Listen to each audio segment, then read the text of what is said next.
Bem, aqui no estudo de hoje vamos falar sobre o nosso sacrifício diário.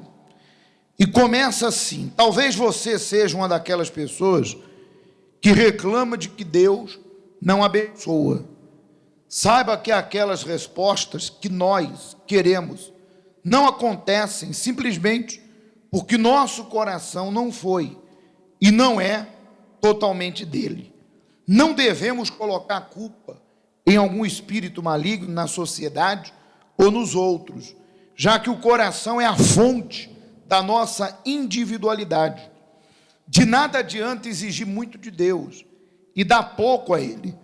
Não se pode justificar dizendo: o Senhor não abriu muitas portas para mim, portanto, como poderei servi-lo? Diz a pessoa.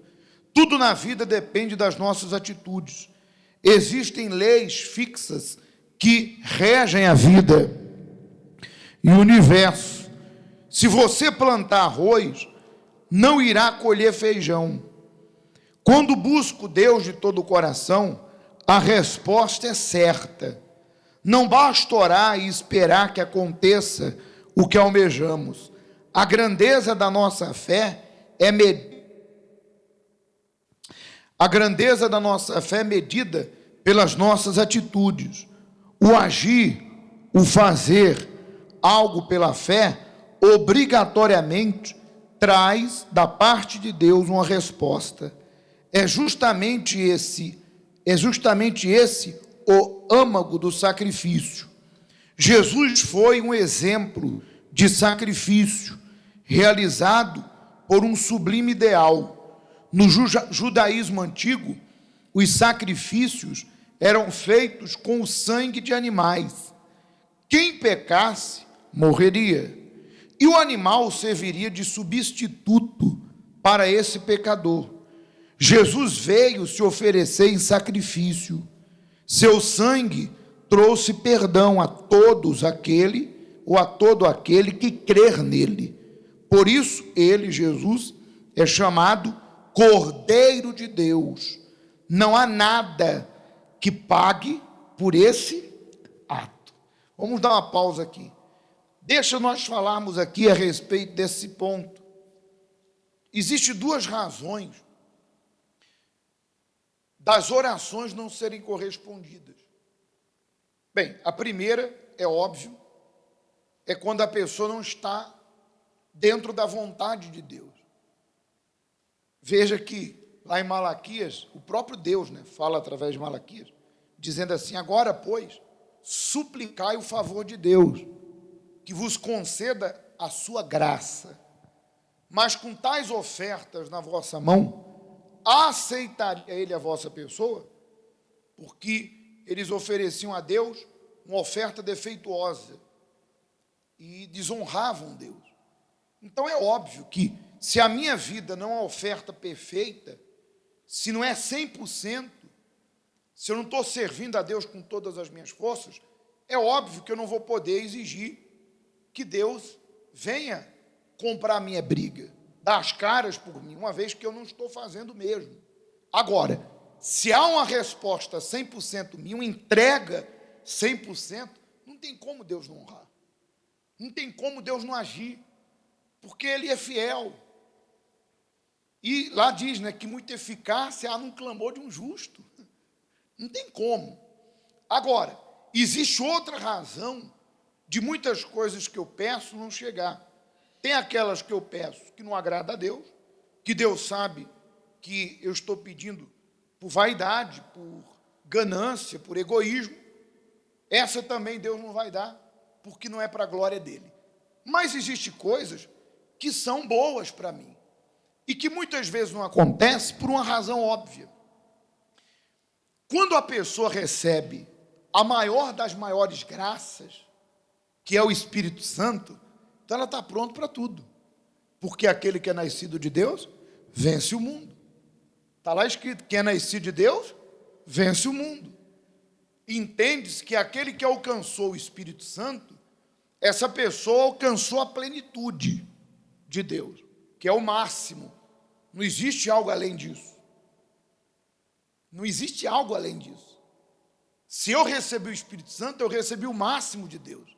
Significa dizer que, se eu já tenho o mais importante dentro de mim, significa dizer que eu valorizei esse mais importante acima de qualquer outra coisa. Então, significa dizer que Deus é o primeiro. Então, não tem nada que vai me afastar de Deus. Então, Deus fica despreocupado. É como se aquela pessoa já tivesse alcançado a maturidade espiritual suficiente para não cair no engodo, no engano do diabo. Porque a verdade é uma. Existem pessoas que a pior coisa que aconteceu na vida dela foi ter acontecido certas coisas que ela estava pedindo a Deus, que ela não estava pronta para ter ou receber, porque ela não tinha o Espírito Santo. E acabou que ela trocou o abençoador pelo quê? Pela bênção dela. Ela não soube discernir. Então, é óbvio, é claro, Deus não vai me dar, mas há pessoas que tentam conseguir na força do braço e se decepcionam. Por exemplo, você que ainda não encontrou sua cara metade, você está esperando em Deus. O Espírito Santo já te mostrou, olha, não se põe em jugo desigual. É óbvio. A Bíblia diz, vinde como estás. Você que veio assim, como diz a Bíblia, você vai lutar para ganhar a alma do teu marido para Jesus, ou da tua esposa. Mas você sabe o que você passa. Porque você quer Deus, você quer servir Deus, e infelizmente tem uma pessoa do teu lado que não dá a mínima para as coisas de Deus. Ou ainda que considere, mas não vive a mesma fé. Não há uma ligação. No campo espiritual é cada um para um lado. E você sabe quanto isso te atrapalha. Então, se eu posso escolher, se eu não vim assim, mas eu posso hoje escolher, eu não vou me colocar em julgo desigual. Eu vou buscar alguém que venha corresponder às mesmas expectativas minhas, a mesma fé, o mesmo espírito, o mesmo pensamento. Senão eu vou arrumar uma cilada para mim. Mas quando a pessoa não alcançou o mais importante, e ela está tomada por uma ansiedade, ela não sabe esperar. E ela parte para a carne, que é o que ela vive. E ela tenta arrumar do jeito dela. E tenta entrar em relacionamento que ela sabe que não vai muito longe. E aquilo acaba afastando ela de Deus, como já afastou muitos. Então aquilo que ela tanto queria, e que de repente não esperou em Deus, mas buscou da sua maneira, foi a ruína dela. Quantas pessoas, e nós falamos isso claramente, que a pior coisa que aconteceu na vida dela foi ser levantada de obreira, ou de obreiro. Que é isso, pastor? Porque aquela pessoa não era nascida de Deus. E de repente ela passou desapercebido pela sua insistência. Ela era grata, muito prestativa, uma pessoa presente nos grupos, presente na igreja, que pela sua gratidão, não por amor ao próximo, pela sua gratidão a Deus, por tudo que Deus fez, era bem disposta a evangelizar, a ir para a rua, etc. e tal. Só que ela não estava pronta para ir para a linha de frente, porque quando você recebe a unção, a autoridade, né, ou título, seja lá o que for, você vai estar na linha de frente. Você vai combater o diabo, vai pegar ele mesmo. Imagine se eu não tenho o Espírito Santo e eu vou para a linha de frente. Vai ser a pior coisa que tem. E é por isso que você observa que tem pessoas que, enquanto não eram obreiras, eram prestativa, presente, etc. e tal. Depois que entrou de obreiro, acabou, pagou. Foi a pior coisa que aconteceu na vida dela. Não estava pronta. Porque pensa comigo. Quem está dentro de mim não é o Espírito Santo? O Espírito Santo não é uma fonte? Se eu estou aqui e digo assim, eu quero ir ali para servir mais, e eu vou para ali e não sirvo mais, o que isso significa? Que realmente eu não tenho uma fonte dentro de mim, porque não tem como. Não tem como a pessoa não dar fruto se ela tem o Espírito Santo. Então aquela pessoa, infelizmente, não estava pronta, e ela vai começar a passar por situações, o próprio diabo vai investir contra ela. por ela estar ali, de repente, por não ter o Espírito Santo, ela vai ver coisas, porque a obra é de Deus, mas é feita por quem? Pelos anjos? A obra é de Deus, mas quem é que faz ela? Os homens. Ela vai ver coisas, determinadas atitudes, de repente, determinados obreiros que também não são nascidos, ou de repente, o pastor vai chamar a atenção dela, ou vai, de repente, cobrar algo dela, em relação à obra, e ela vai guardar mágoa, vai ficar aborrecida, e acaba saindo até da igreja. Então, pode ter certeza que existem pessoas que a pior coisa que aconteceu na vida dela foi ela ser levantada obreira, porque ela não estava pronta. Não foi Deus que deu, foi ela que entrou pela janela. E por isso que depois que entrou, acabou, não deu fruto e até se escandalizou. Mas quando é no Espírito, não tem como. Vamos dar mais um exemplo de coisas que Deus não dá porque eu não estou pronto. Quantas pessoas que, enquanto elas não tinham uma condição financeira melhor, elas eram presentes na igreja. Elas eram pessoas que estavam ali sempre aos pés de Deus. Infelizmente, depois que elas conquistaram, muitas nem tempo têm para Deus. Nós não estamos dizendo aqui que você não tem que lutar, mas o tempo de Deus é inviolável, é intocável, é dele e acabou. Mas de repente, aí é que está, quando você tem o Espírito Santo, você tem esse discernimento. Você tem um discernimento que não adianta querer ganhar mais e perder com Deus. Então você está lá, tal horário é de Deus, mas aí surgiu um cliente, ou surgiu uma venda, ou surgiu alguma coisa, para justamente tirar aquele horário de Deus. Você que tem um discernimento fala, não, eu perco para ganhar. Eu perco para ganhar. Então realmente você estava pronto para aquilo, porque aquilo não vai te afastar de Deus. Aquele trabalho, aquela posição, seja lá o que for, não vai te afastar, porque você sabe de onde você veio, onde você quer chegar, de onde Deus te tirou e aonde você quer chegar. Então, por mais que aquilo queira tirar de Deus, tirar o tempo de Deus, você não deixa. Mas o que dizer daqueles que, infelizmente, fulano, não te vi mais, pastor, muito corrido, muito trabalho, cuidado, olha, tá, não, pastor, tudo certinho. Quantos que falavam assim, que nem está mais no nosso meio? Não está mais servindo a Jesus. Caiu na fé, porque trocou o abençoador pelo quê? Pela bênção. Então, se algo não veio para a tua vida, não reclame, fale só assim, Senhor, me prepara para receber, que eu esteja pronto para receber. Se eu não estou pronto, se não é a hora, fale você, eu não quero, mesmo que eu precise, mas eu não quero. Eu quero na hora certa, coisa certa na hora certa. Mas, repito, quando que você tem esse discernimento? Quando você alcançou a maior das maiores bênçãos. Quando você alcançou a plenitude, que é o Espírito Santo. Então ele faz você focar no tesouro, porque onde tiver o teu tesouro, ali estará o quê? O coração. Então as outras coisas é importante. Você vai colocar força, mas nunca vai deixar isso tomar o lugar de Deus. Muito bem, vamos continuar.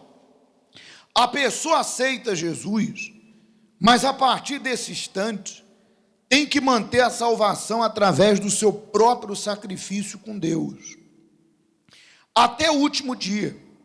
Assim, se um assassino se entrega a Jesus, seu passado é lançado no mar do esquecimento de Deus, e ele começa uma vida nova. Agora aqui eu quero fazer uma observação. Veja que Jesus, em tudo, ele perdoa, mas ele não inocenta o culpado. Todo pecado tem uma consequência.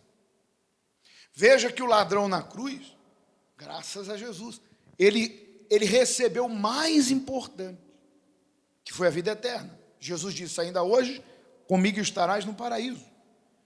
Mas Jesus não inocentou, não criou nenhuma situação para que ele saísse da cruz. Não pelo fato dele se perder, mas porque ele estava pagando por um erro que ele cometeu. Deus é misericórdia. E pela misericórdia de Deus, ele pode até abrandar as consequências.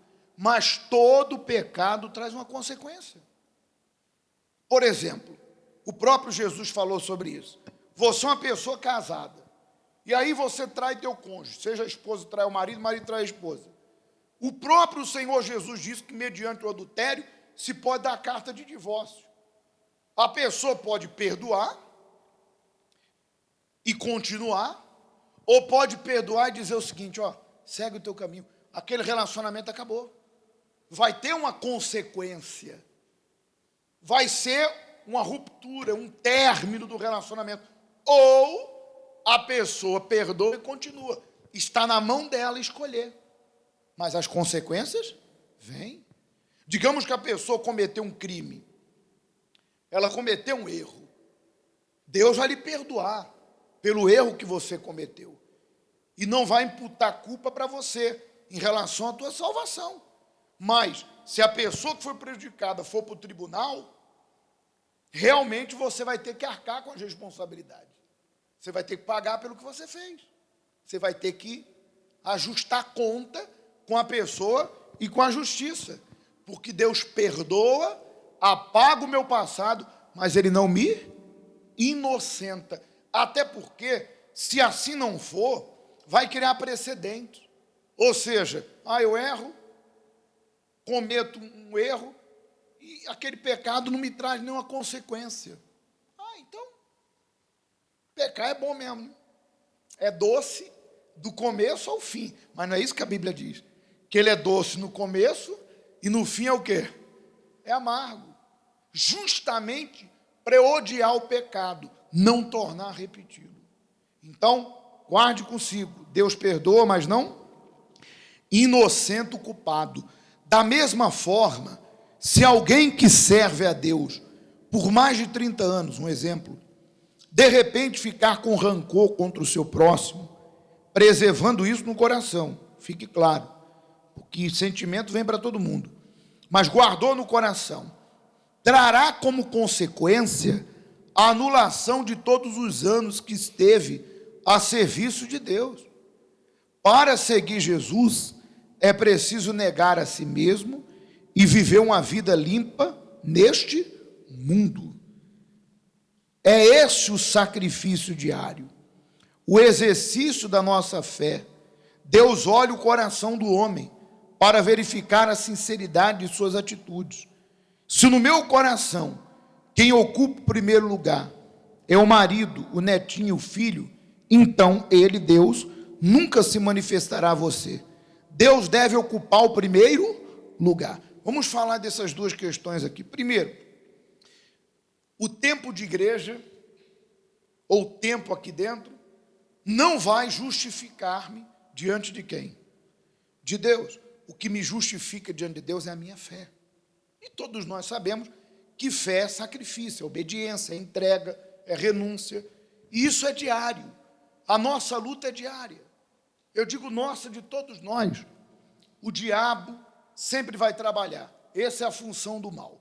A carne sempre vai pedir. E a decisão é nossa. Então, principalmente você, que a vida toda, nós que fizemos más escolhas e pagamos. Agora é a hora de acertar, meu Deus do céu. Agora é a hora de dizer não. Não para o diabo, não para o pecado, não para esse mundo. E servir a Deus. Agora, o fato de você ter anos de igreja, se você está no pecado, você pode ter o tempo que for. No dia que você partir, ou Jesus voltar, isso não vai lhe dar o direito da vida eterna. Porque o que me dá direito à vida eterna, como diz lá em Eclesiastes, é: em todo tempo seja alva tuas vestes, e nunca falte o óleo na tua cabeça. Eu estar limpo diante de Deus. Por isso que agora nós vamos daqui a pouco participar da ceia, e você vai ter a oportunidade de recomeçar, de voltar ao primeiro amor, de se consertar em algo que você sabe que está comprometendo a tua salvação. que lhe condena diante de Deus. Agora, segundo ponto, aqui diz que se pai, mãe, irmão, ocupar o nosso lugar, ocupar o lugar de Deus, Deus não é o primeiro. E aí é que está. Quando que um familiar, seja ele quem for, ocupa o primeiro lugar na nossa vida? É simples entender, vou dar um exemplo. Existem situações na nossa vida em que nós vamos ser postos à prova. Nós vamos ser postos à prova da seguinte forma: aquele familiar seu, de uma forma egoísta, ele quer resolver um problema, ou ele quer conquistar alguma coisa, e ele precisa de você. Então ele chega para você e fala: fulano, olha, vai te ligar aí uma pessoa, e eu preciso que você fale isso, isso e isso. Pelo amor de Deus, não me diga que você não pode fazer, porque eu preciso desse emprego. E eu conto contigo. Você é meu irmão, poxa. Te coloca entre a cruz e o punhal. Você é meu irmão, olha, quando te ligar, você vai falar assim, assim, assim. Por favor, faz isso por mim. Aí, todos nós temos que mostrar quem é o primeiro. Você vai ter que escolher entre fazer aquilo que ele quer, que é injusto, que desagrada a Deus. Se é algo correto, não há problema. Se é algo certo, não há problema. Mas, de repente, é algo desonesto, é mentira. E aí você fica dividido. Naquele instante, vai ficar provado que é o primeiro. Se Deus é o primeiro, você vai dizer para ela: olha, minha irmã, meu marido, meu filho, meu pai, minha mãe, olha, eu gosto muito de você, mas eu não posso fazer isso. Eu não posso, porque Deus está em primeiro lugar na minha vida. E eu não posso fazer isso, porque isso condena a minha fé, a minha consciência. Ah, não acredito, lá vem você com esse negócio de igreja, eu não acredito, você não vai fazer. Pronto, aí já vira a cara para você, não quer falar contigo. Quem aqui já passou por uma situação assim? A pessoa já fica aborrecida. Ah, então se é assim, eu faço o seguinte: nem me liga mais, nem fala comigo. Você é isso mesmo, e papapá, e papapá. Ou seja, nós só prestamos quando é para atender a necessidade, o ego ou os interesses. Esse é o verdadeiro egoísta. Então, sempre você vai ser posto à prova. De pegar o tempo de Deus e dar para alguém que te pede isso, ou de desagradar a Deus quando alguém te pedir. Você deve escolher. Isso é claro, é óbvio. Quem é o primeiro, se é Deus ou aquela pessoa que você considera. Temos vários exemplos na Bíblia que podem ilustrar o que estamos afirmando. Davi é um deles. Ele errou, mas ao ver que uma próspera terra secava devido ao seu pecado, confessou a Deus, está lá escrito no Salmo 51, que fala do seu arrependimento. Isso porque o coração de Davi era bom. Após a sua morte, Deus se referiu a ele como amigo. Então Davi errou, pagou, a espada veio para dentro da família dele por causa do pecado dele, por causa de vários erros. A espada veio sobre os soldados, que foi a peste por causa da desobediência, e tantos outros. Mas em todos, Davi não seguiu errando. Quando o Espírito Santo mandou o profeta, quando Deus falou com ele, ele abandonou o pecado e se corrigiu. Porque é isso que Deus conta, é isso que Deus vê. É a pessoa reconhecer o seu pecado e ela abandonar aquele pecado e seguir com Deus, fiel. Continuando, diz assim o restante: se sua consideração por Deus for maior do que tudo, até por si mesmo, ele se mostrará forte na relação com você. Se seu coração é totalmente dele, então ele é totalmente seu. E se isso não tem acontecido, agora você tem a oportunidade de, como Davi, se arrepender, voltar. Você reconhece que alguma coisa ou alguém tirou o tempo de Deus, você que reconhece que não vigiou, não estava pronta e acabou por ansiedade, se metendo em coisas que afastaram você de Deus. Agora é a hora de você rever, consertar, pedir perdão, se reconciliar, falar com Deus, se humilhar. Por isso que agora nós vamos servir a Santa Ceia.